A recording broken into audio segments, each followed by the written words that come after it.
Welcome to Horror Hangout Bitesize.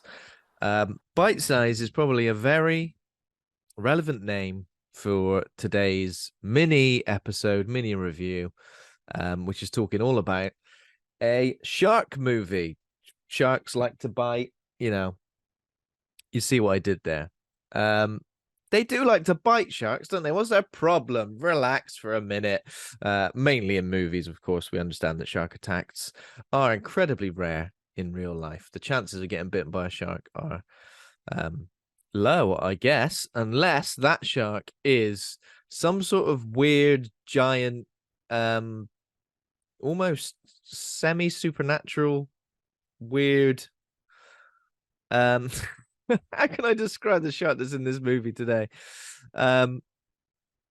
It's got some interesting stuff on show, but let's talk about the movie, which is The Black Demon, which is a 2023 science fiction horror thriller film written by Boise Esquerra, directed by Adrian Grünberg, and starring Josh Lucas, Fernanda, Urrejola, and Julio, Cesar, Cedillo. So it's a shark movie, The Black Demon. It's a megalodon movie specifically. I think on the podcast we did talk about the trailer for this a little while ago because, I like a shark film, and I know that my fellow podcast hosts like a shark film as well. We've covered Jaws on the show very early on. We covered Deep Blue Sea, which is a very, very memorable episode. And Deep Blue Sea is one of those films that I've got a huge affiliation for and a huge love for. It was one of the first DVDs I owned, actually, Deep Blue Sea. So when I had a DVD player for the first time, I didn't have many films, and I had Deep Blue Sea, and I watched it lots and lots and lots. And I think it's great. It's a really good movie with some shocking moments. Like the sharks are genuinely terrifying, like the super sharks, the brainy super sharks, the brainy super sharks. I definitely can't say that. Who can swim backwards. Thomas Jane is great. LL Cool J, of course. Ladies love Cool James. When he gets in the oven, his parrot. Loads of stuff. Amazing. So it's kind of given me a love for shark films that has been there always since that movie. Obviously, I did love Jaws when I was a kid as well. I read the book Jaws when I was really young as well, and that stuck with me. So, and I genuinely am. This is a thing. Me personally, the things that I kind of enjoy the most are the things I'm genuinely scared of. When I'm in the sea, my brain isn't far off thinking, like, especially if I can't touch the floor, I'm thinking a shark's swimming around and it's going to come and nibble me shins. It's going to have a toe off. And the irrational fear when you're in a swimming pool of thinking just briefly, a little flash in your brain when you're like, there's a great white shark in here with me. Quickly have a look around underwater with your goggles on.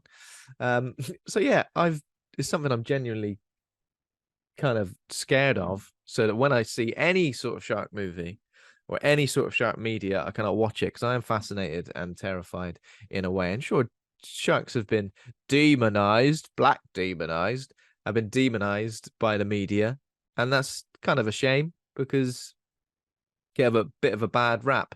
But it's like a prehistoric monster living in the sea. It's terrifying. But the Black Demon is a different sort of threat, I guess, in this movie. So, I guess hot off the back of The Meg. The Meg was very popular. The Meg 2 is coming out soon. That's the trailer we've seen for that. Jason Statham going up against a massive shark. In the trailer for that, it does look like he stops the shark from biting him by putting his foot on its nose. Oh no, I can't quite push and bite Jason Statham because he's pushed me off with his incredible strength. He's such a lovely bloke, British bloke. So yeah, off the back of that, the Black Demon.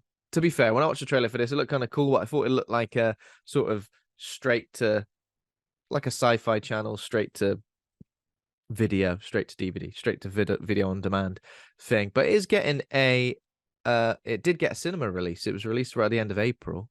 I think just in the US, but it is available on digital now in some formats. So you're trying to hunt it down. It came out on May the 30th, on demand. It is going to be available um, in physical formats on July the 11th. So that's pretty interesting.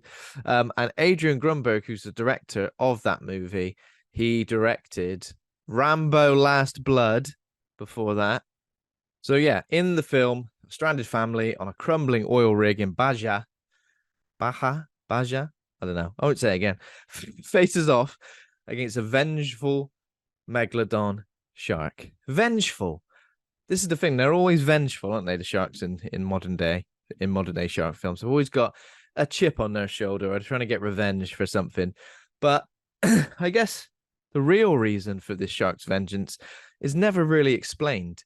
And also the shark kind of like seems to, it's kind of part of this mythology that sort of explains that the shark is literally a demon, but it kind of makes people have visions and sort of like hallucinations and stuff, which is odd to say the least. It's now my first opinion on this film after watching it is I would be far stretched to even call it a shark movie. Now, it's got a shark in it, of course. That it's not like advertised itself as a shark movie and we don't see a shark at all. However, the amount of screen time the megalodon gets, because that's all you want to see, really, isn't it? You just want to see shark stuff, people getting killed.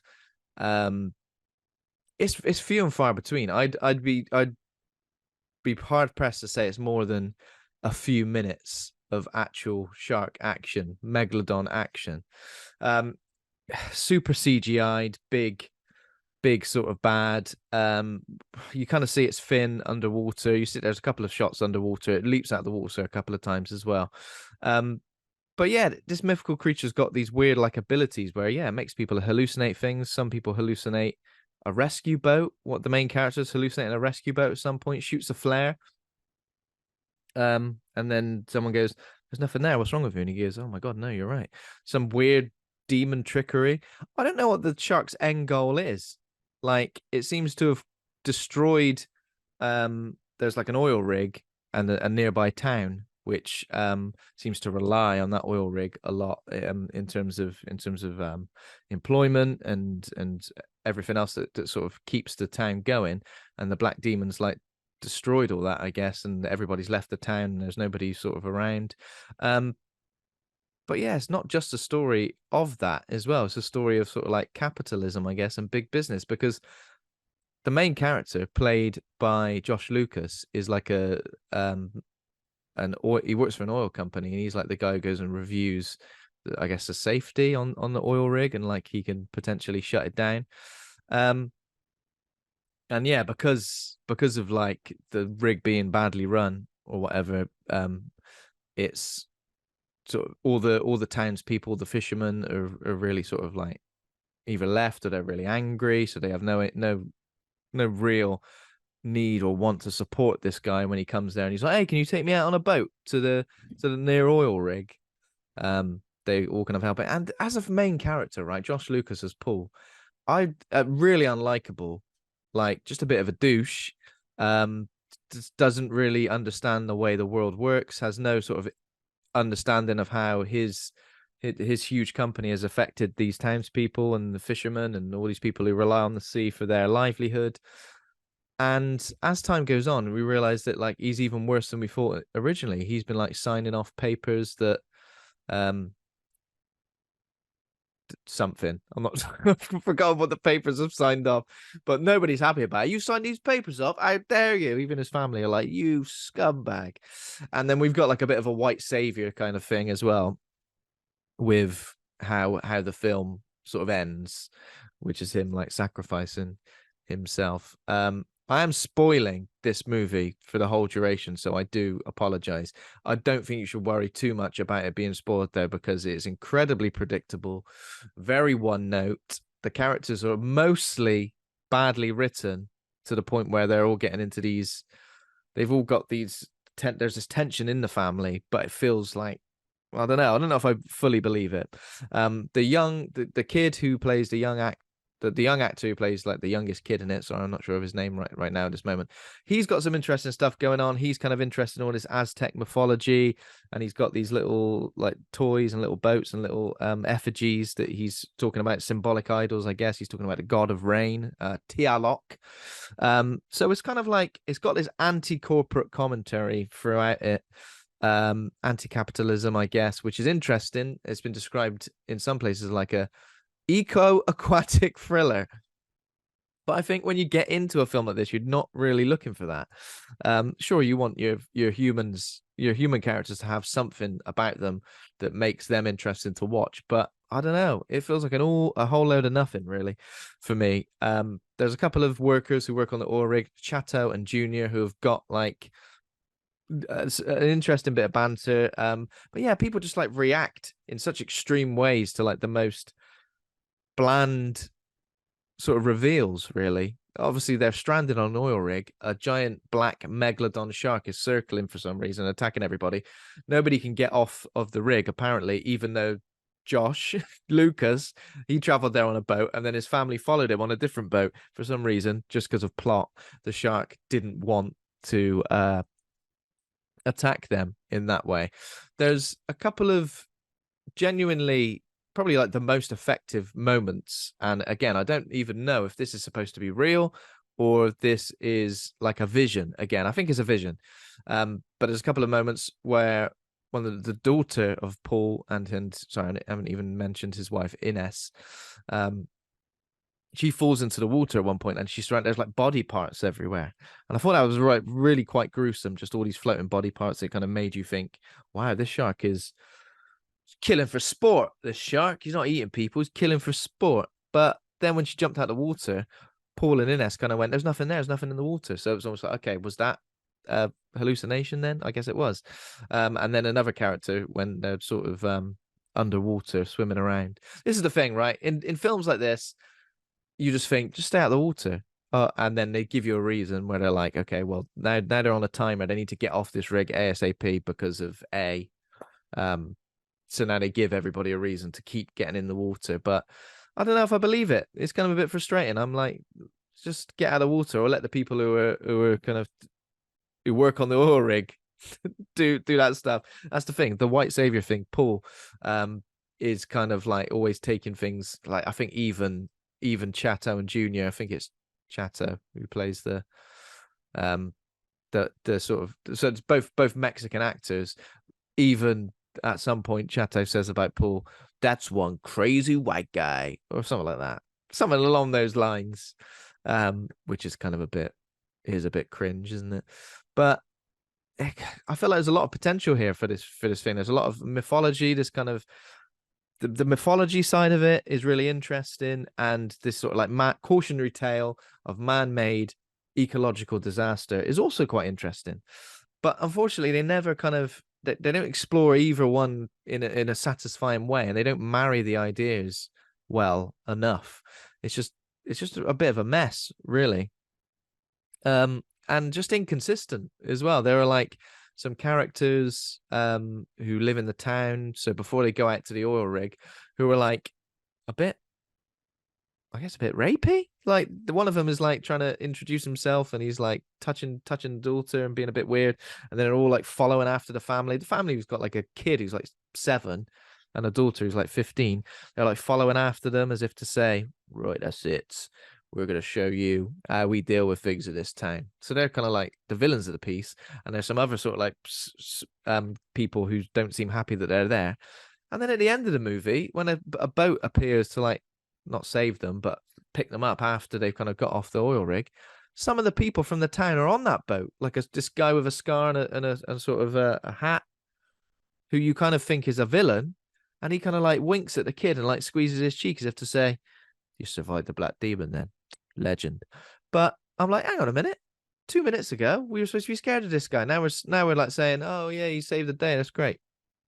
It tries to sort of push into the emotional beats pretty heavily as well, you know, which I don't want to say they work to a degree, but they're better than everything else that's in the film. The emotional beats are way better than the family arguing. You know, they're done better than that, and it kind of frustrated me in a way because I think Paul could have been written as a completely different character. Maybe he had some sort of some sort of disdain for his company, for example. And I think he does come the end, but you know, I think it was if it was more there. There's a little dog in it as well. I think that's the thing. If there's a megalodon film now, you got to put a little dog in it, and you because you got to go look at the size of that shark, it's bloody massive.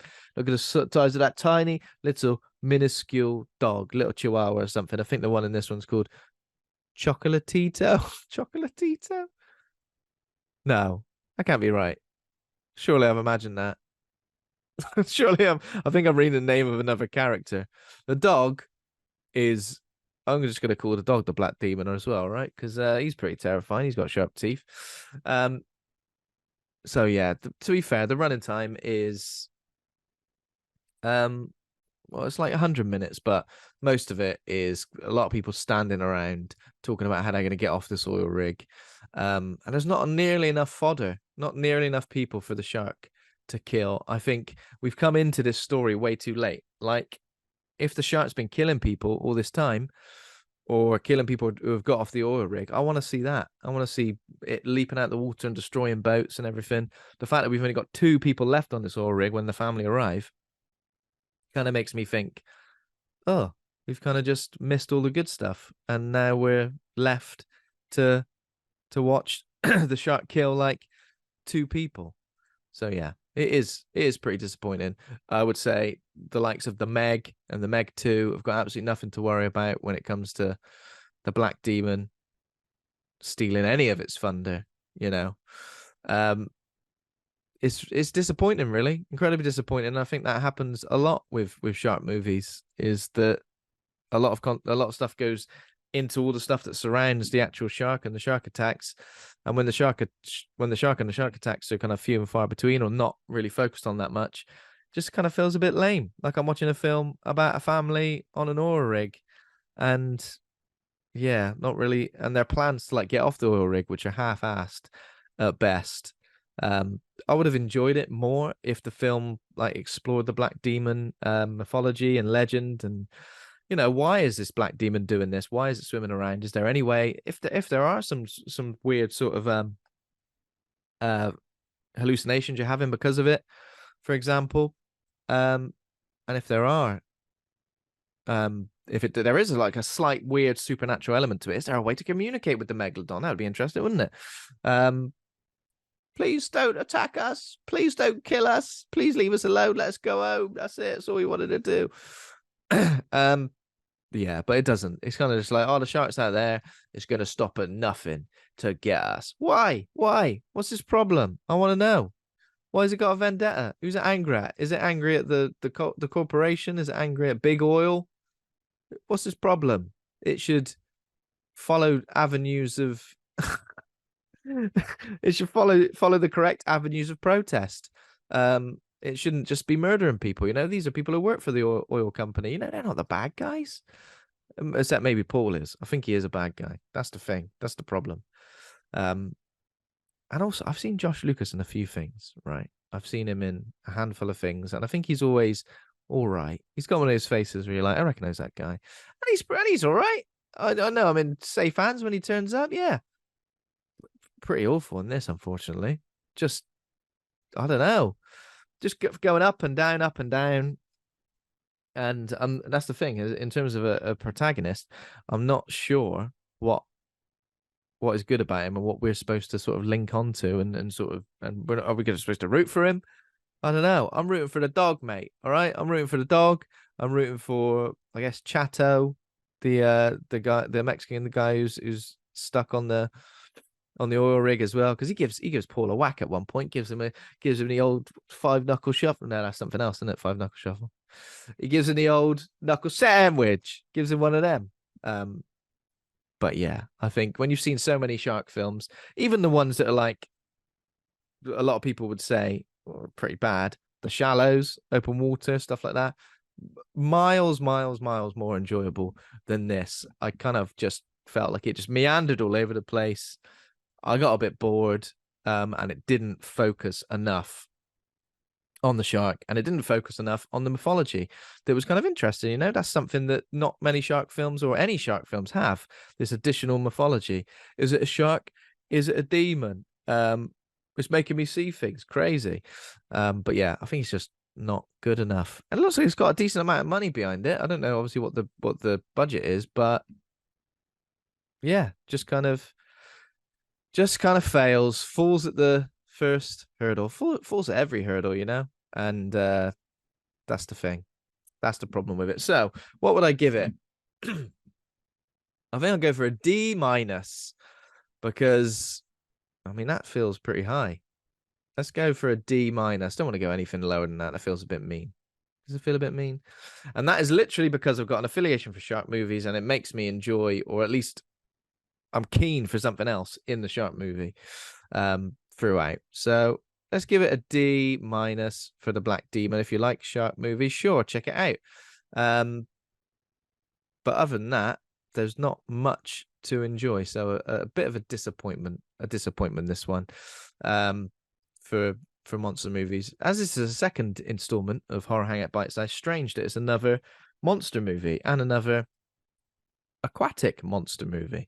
Are there any monster movies you'd like me to, or Andy, of course, to challenge, to take on in Horror Hangout Bitesize rather than a full episode? If you'd like to just hear our thoughts on those movies, old or new, give us a shout. And of course, give us a shout, message us on any social platforms or on Patreon.